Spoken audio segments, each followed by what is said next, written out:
पूर्व मुख्यमंत्री भूपेंद्र सिंह हुड्डा ने रोहतक की परिवर्तन महारैली में नई सरकार बनाने का खाका लाखों लोगों की संख्या में जुटी भीड़ के सामने पेश कर दिया। अपने भावुक भाषण में भूपेंद्र सिंह हुड्डा ने कहा कि वे अपनी आत्मा मन से सारी पाबंदियों से आज मुक्त होकर आए हैं तथा आर पार की लड़ाई लड़ने को अब तैयार है। भूपेंद्र सिंह हुड्डा ने कहा कि यदि आपने इस बार मौका दिया तो एक मुख्यमंत्री के साथ 4 उप मुख्यमंत्री बनेंगे। हुड्डा ने कहा कि आपके लिए जरूर लड़ा जाएगा। मेरी 4 पीढ़ियां कांग्रेस में रही, लेकिन अब यह पहले वाली कांग्रेस नहीं रही।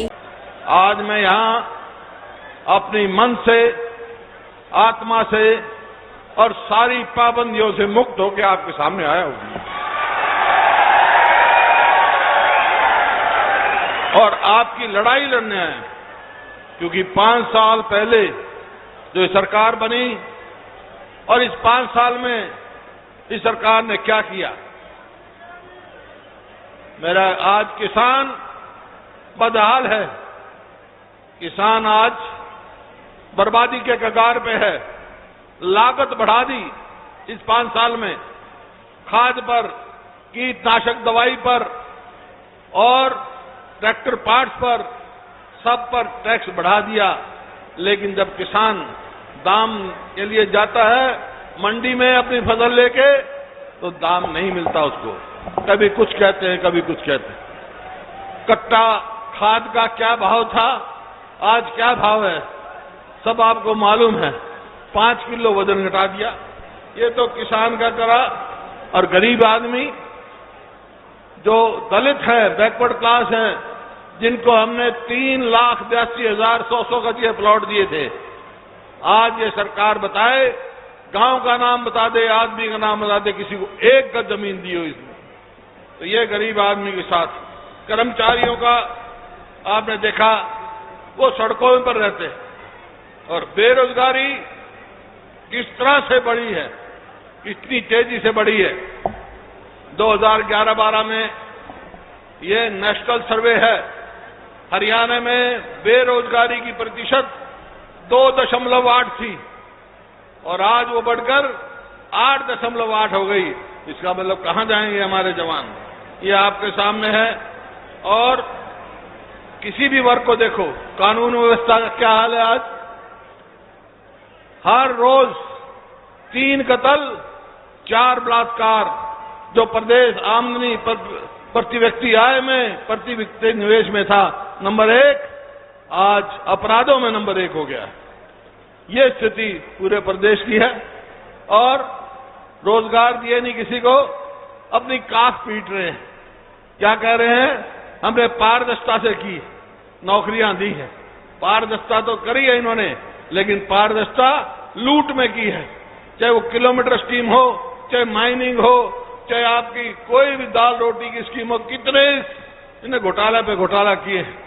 लेकिन नौकरियों में क्या किया, जिसकी बहुत ज्यादा वो कर रहे हैं। अभी पीछे इन्होंने एक लिस्ट निकाली थी, जो हमारे बच्चे एमए हैं, इंजीनियरिंग हैं, बीएड हैं, उनको क्या लगाया भाई, चपरासी लगा दिया, कुक लगा दिया।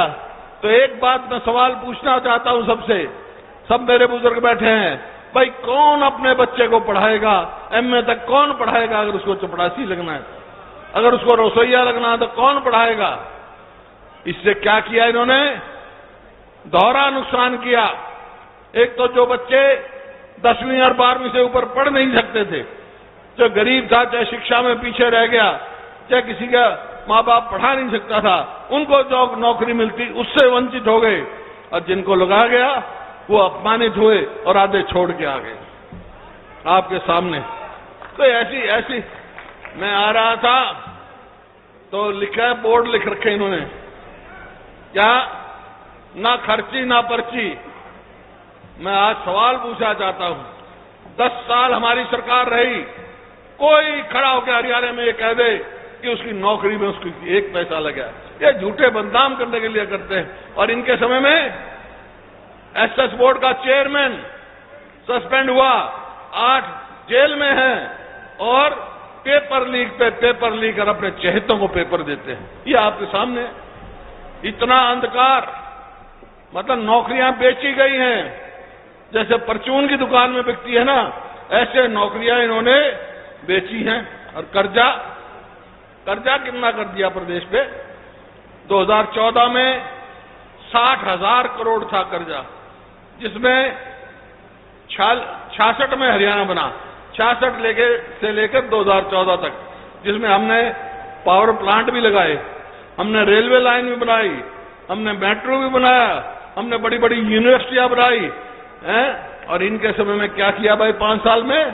कर्जा कहां से कहां पहुंचा? 60,000 से 1,70,000 करोड़ पहुंच गया। एक लाइन रेलवे की बिछाई हो 1 इंच मेट्रो बिछाई हो, एक कोई बड़ी यूनिवर्सिटी बनाई हो, कोई भी काम से मतलब कोई थर्मल प्लांट लगाया हो, कोई बात करी हो, तो ये बताए। तो ये आपके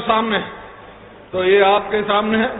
सवाल आता है कि आज हरियाणा के लोगों को क्या चाहिए। जैसे मैंने कहा, सारे उनसे मुक्त होकर मैं आया हूं एक ही बात लेके कि हरियाणा के लोग चाहते हैं कि आपकी सरकार बने, लोगों की सरकार बने, जनहित की सरकार बने। सरकार बनानी है कि नहीं बनानी है? मैं सोचता था कि भाई मैं रिटायर हो जाऊं, 72 साल का हो गया, लेकिन ये दशा देखकर मैंने फैसला किया कि आपके हित के लिए मैं जरूर लड़ूंगा।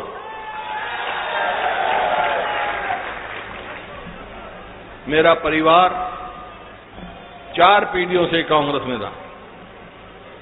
मेरा दादा स्वतंत्रता सेनानी, मेरे पिताजी स्वतंत्रता सेनानी, और मेरे को भी मौका मिला, मैंने पूरी सेवा की।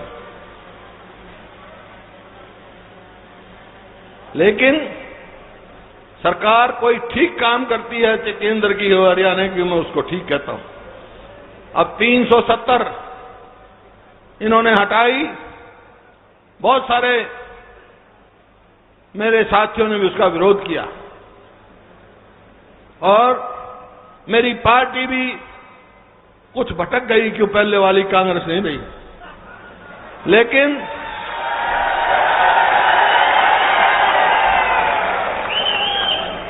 लेकिन जहां तक सवाल है देशभक्ति का और स्वाभिमान का, मैं किसी से समझौता नहीं करूंगा। और इसी वास्ते 370 का मैंने समर्थन किया, 370 का समर्थन किया। लेकिन मैं हरियाणा सरकार को कहना चाहता हूं, 370 की आड़ में 5 साल का हिसाब जरूर लेंगे। उसको हिसाब देना मत भूलो, आपने 5 साल में क्या किया है, 5 साल में क्या किया। ये लोग आपका हिसाब लेंगे। अरे हरियाणा मैंने क्यों किया 370 का समर्थन? आज कश्मीर में, श्रीनगर में कौन है, वहां कहां के सैनिक हैं? हमारे भाई हैं हरियाणा के। इस वास्ते मैंने उसका समर्थन किया। आज जरूरत थी, ठीक किया उनने, लेकिन उसकी आड़ में वोट बटोरने का काम ना करे हरियाणा सरकार। हरियाणा सरकार का कोई योगदान नहीं है उसमें, कोई योगदान नहीं है। कोई आ जाए मंत्री तो पूछ लिया उससे, भाई तेरा क्या योगदान है उसमें? यह पूछना आप उनसे। यह आपके सामने आज सवाल आया कि भाई सरकार बनेगी तो आप क्या करोगे। ये मैं बताना चाहता हूं आपको कि सरकार बनेगी, अपनी सरकार बनी तो हम क्या करेंगे। भाई सबसे पहले तो अपराधियों का सफाया करूंगा, बदमाश और गुंडे हरियाणा से बचाऊंगा। जो बदमाश और गुंडों की ये शरणार्थी बन गई है। मैं जब 2005 में बना उस समय ऐसे ही हालात थे, लेकिन 2 महीने के अंदर सारे बदमाश हरियाणा को छोड़ गए थे, बदमाश गुंडे। आज आता है बदमाश गुंडा, कत्ल करता है, लूटता है, फिरौती मांगता है और खुली छाती चला जाता है। ये आज हरियाणा में कानून व्यवस्था है।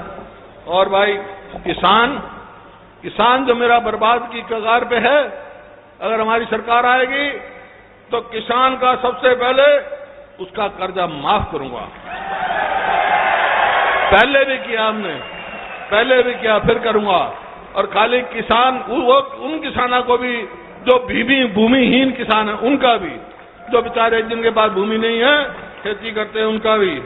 और 2 एकड़ तक के किसान को, ट्यूबवेल को बिजली फ्री दूंगा, 2 एकड़ वाले को। मेरे भाई व्यापारियों का, भाई इंस्पेक्टर खत्म किया जाएगा, उनका जीएसटी का सरलीकरण किया जाएगा और छोटे छोटे उद्योग लगाएंगे हम ताकि रोजगार मिल सके। कर्मचारियों का भाई सबसे ज्यादा तकलीफ आज कर्मचारियों को। रोज देखते हैं आप आंगनवाड़ी वर्कर, उनको जलसे में तो ले जाता ही है, कहीं बीजेपी का जलसा हो तो आंगनवाड़ी वर्करों को ले जाते हैं, लेकिन जब देने का समय आता है तो भूल जाते हैं।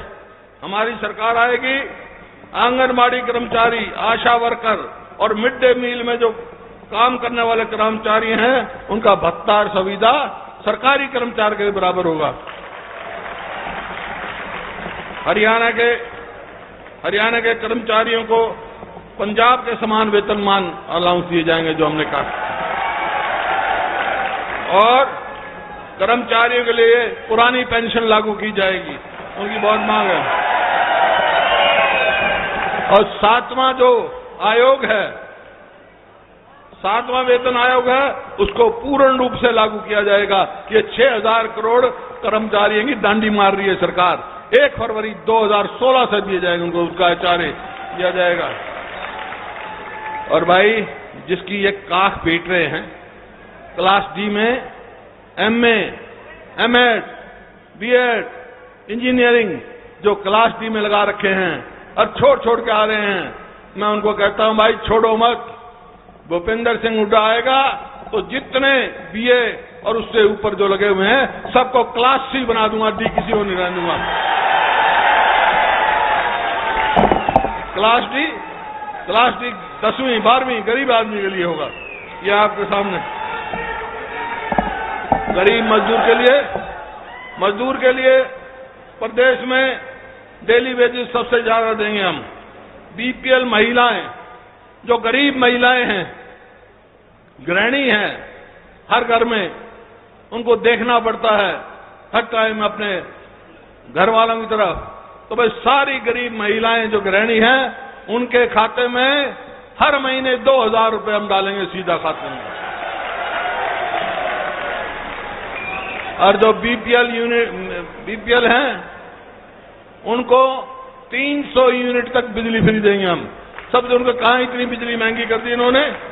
विवाह शगुन योजना 1 लाख रुपए करेंगे और गरीब आदमी को 2 रुपए चावल और 2 रुपए गेहूं देंगे हम। सब जो और प्रदेशों में मिल रहे हैं, ये साथ साथ हेराफेरी कर रहे हैं। और किसान के लिए एक और धोखा किसान से हो रहा है। फसल बीमा के नाम पर उनके अकाउंट से काटे जा रहे हैं। भाई जितनी उसकी फसल बीमा योजना की जो होगा, जो उसकी किस्त होगी, वो हरियाणा सरकार भरेगी, किसान नहीं भरेगा। और भाई बिजली फुल और रेट आधा करें, यह आपके सामने। लेकिन सबसे ज्यादा अहम जरूरी रोजगार की बात। हम ऐसी स्कीम बनाएंगे कि हर परिवार में योग्यता के अनुसार एक नौकरी मिले, हर परिवार में।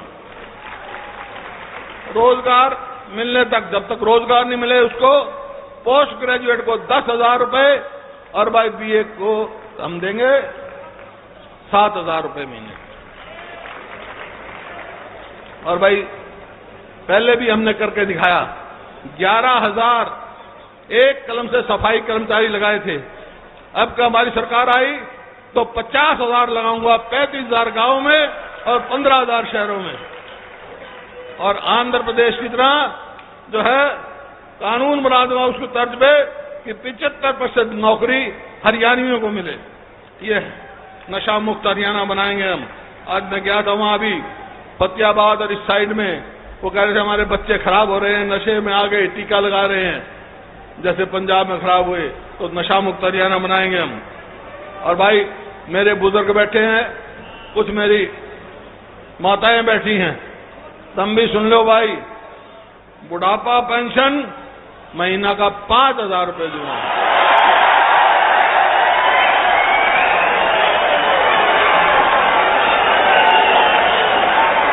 और जो ये भाजपा सरकार ने ठगी करी है 5 साल में, जो 200-200 रुपए बढ़ाए हैं, जो 200-200 रुपए बढ़ाए हैं, इस भाजपा सरकार ने ठगी करी हमारे बुजुर्गों के साथ, कहा कुछ किया कुछ, 200 बढ़ाने लगे। तो ये जितना जो है ना अंतर 24,000 रुपए भाई जो बैलेंस है वो हम जाएंगे जिनकी जो ठगी करके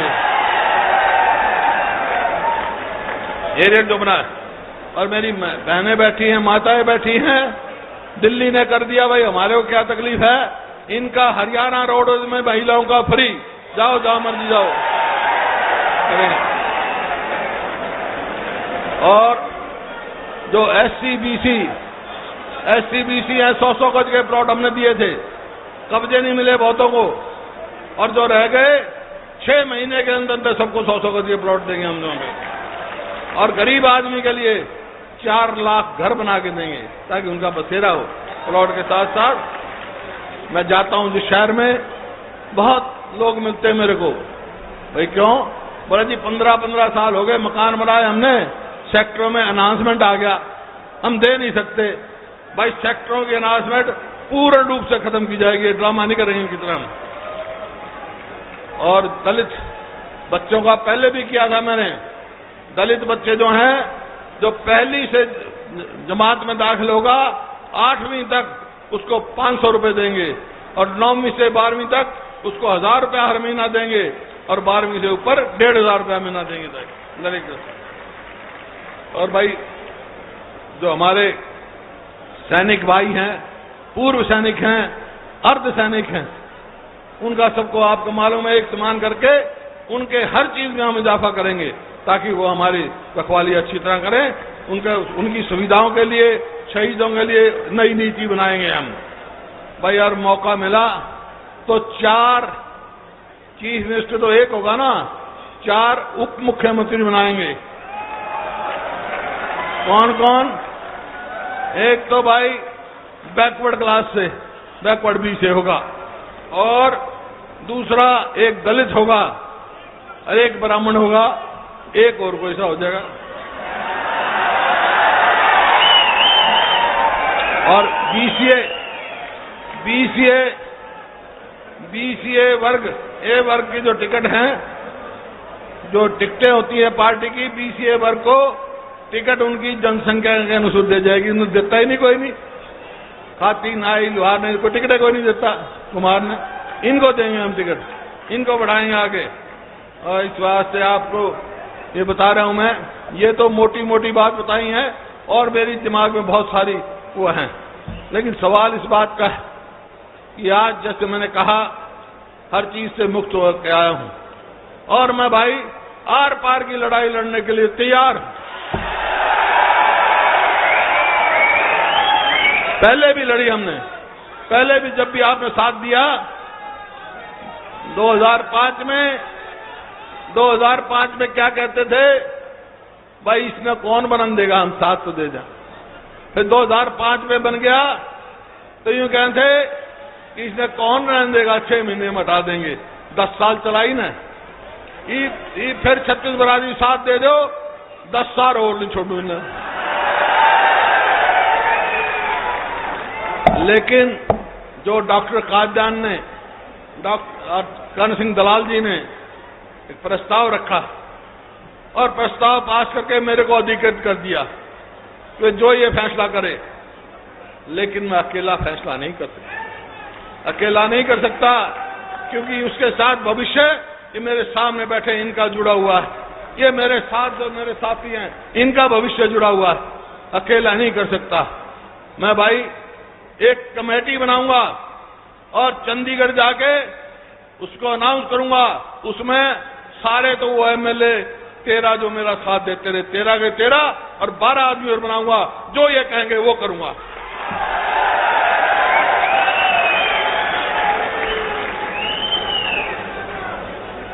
देखिए एक बात मैं कहना चाहता हूं, 370 हुआ, देशभक्ति कोई भी हो, देशभक्त परिवार में पैदा हुआ हूं मैं। जो ये ऐसा काम करते हैं और जो इसका विरोध करते हैं उनको कहना चाहता हूं, असूलों पर जहां आंच आए वहां टकराना जरूरी है। अरे जो जिंदा है तो फिर जिंदा दिखना जरूरी है। जिंदे हैं हम, आप और हम जिंदे हैं, दिखना जरूरी है। नारा एक ही है, लक्ष्य एक ही है। वही नारा लेके जाओगे आप, वही लक्ष्य लेके जाओगे। छत्तीसगढ़ क्या खट्टर सरकार एक धोखा है। हरियाणा बचा लो, ये एक मौका है। हरियाणा बचाओ, एक मौका है। बचाओगे हरियाणा को तो भाई मैंने जन भावना इन मेरे साथियों ने भी देख ली जो कमेटी बनाऊंगा, और मैंने भी देख लिया। मैं जन भावना अनुसार काम करूंगा और सरकार की चूल लाके रहेंगे। इन्हीं शब्दों के साथ जो आप इतनी जनसंख्या में आए, बहुत बहुत धन्यवाद। देश और दुनिया की तमाम खबरों को जानने के लिए सब्सक्राइब करें हमारे न्यूज बाजार चैनल को। साथ ही हर एक अपडेट से जुड़े रहने के लिए बेल आइकन को दबाना ना भूलें।